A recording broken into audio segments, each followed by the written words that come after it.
would like to take the opportunity to provide you an update on the actions taken by the Singapore government against the SMRT bus drivers who were involved in the illegal strike.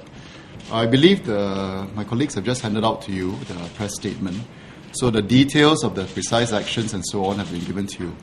I think what I'll do here really is to take some time to just share with you some of the thinking and considerations behind these series of steps. Now, as you're all aware, this is an illegal strike. It is a serious matter, and I think we have been very deliberate and very measured in our actions.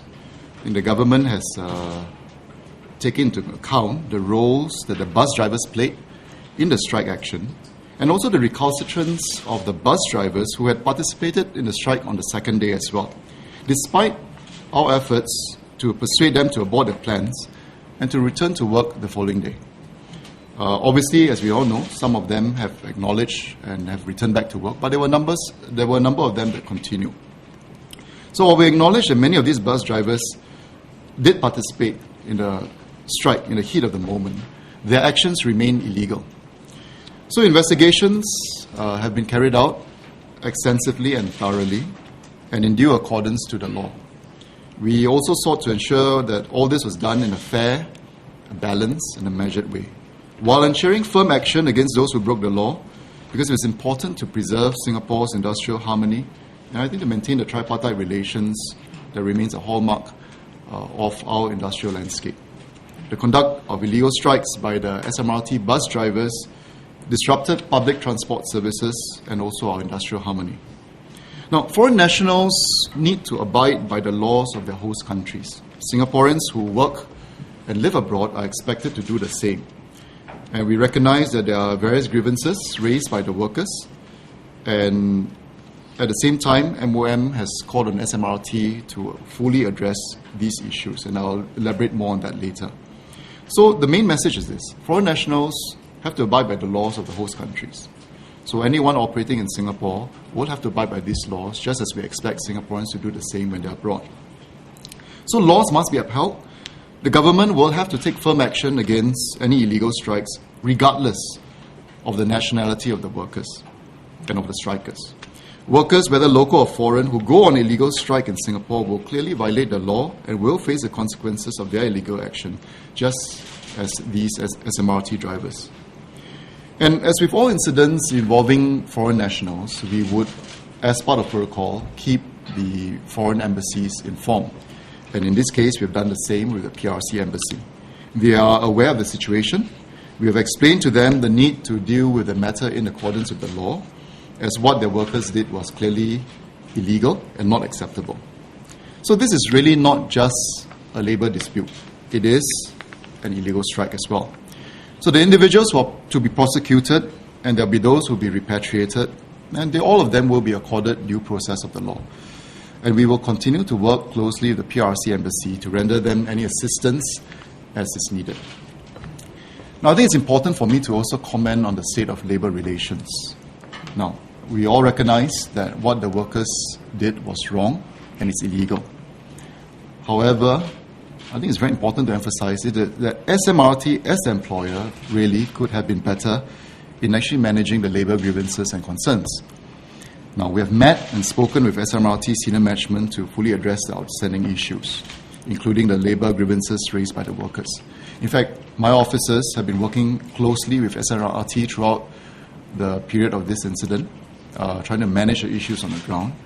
I've also personally spoken to the SMRT top management, including the COO, during the course of this strike as it unfolded.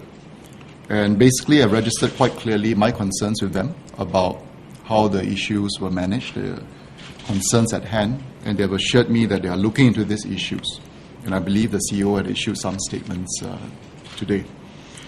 In addition, I also reminded them that SMRT must take steps to ensure that such a severe breakdown in labour relations should not happen again.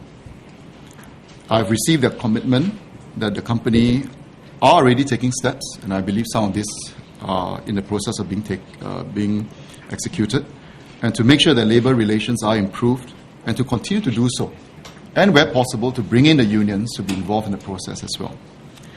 Now, we all know that there are statutory requirements that companies need to fulfill, and this is expected of all companies.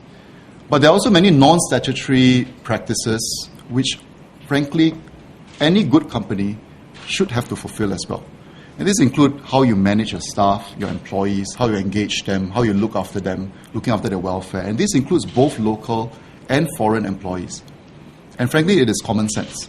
Companies are expected to do that, and we constantly would want to promote good HR practices in all companies. So lines of communications need to be there, they need to be open, they need to be working effectively so that their proper grievances can be aired and can be surfaced. And at the same time, to make sure that other avenues are also available for workers, whether local or foreign, to be able to surface their concerns and to make sure that the loop is closed and to see whether any follow-on action can be taken. So companies should really not allow issues to fester.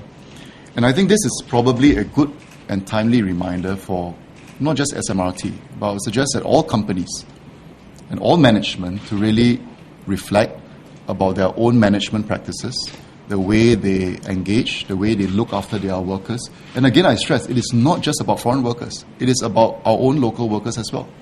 It's about good corporate social responsibility. It is not just an outward responsibility, but also inwards, how you look after your people. So I think it's a timely reminder, much as we regret that an incident such as this has happened. But I think it's useful for us to remember that some of these basic, sensible practices expected of companies should be carried out.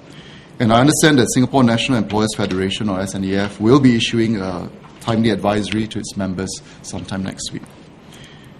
In conclusion, I would like to essentially make 2 points. Firstly, I really would like to register my thanks, and I think our thanks and appreciation to the tireless efforts of the police, of the officers from MHA and MOM, MOT, and the various agencies involved, who have been working round the clock to manage and to handle this issue.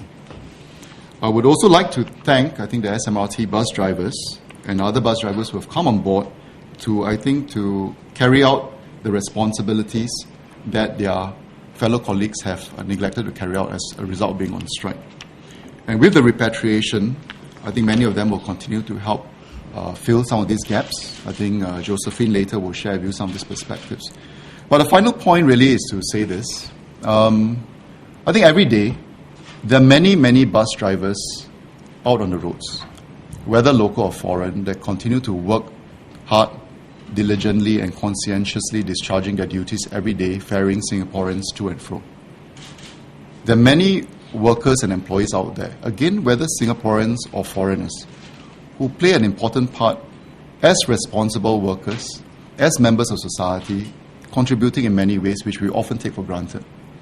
So much as we all have our individual perspectives about the incidents, we may have different unhappiness, criticisms, and so on, but it's, I think, important for Singaporeans to be actually circumspect in the way we respond. And it would be remiss of us, I think, to just generalize about certain groups of people in a less than responsible way. We do need to respect those who continue to work hard, and many of them do. This incident has happened, and we will deal with it firmly, we will deal with it fairly. At the same time, we need to recognize it for what it is. It's an illegal strike, and we will not accept such behavior. But grievances needs to be handled as well. So I would like just to end off on that point and to just remind all of us, I think all of us, it's useful for us to think about both on the management level, about how we manage, at the same time as citizens, how we respond to incidents like this.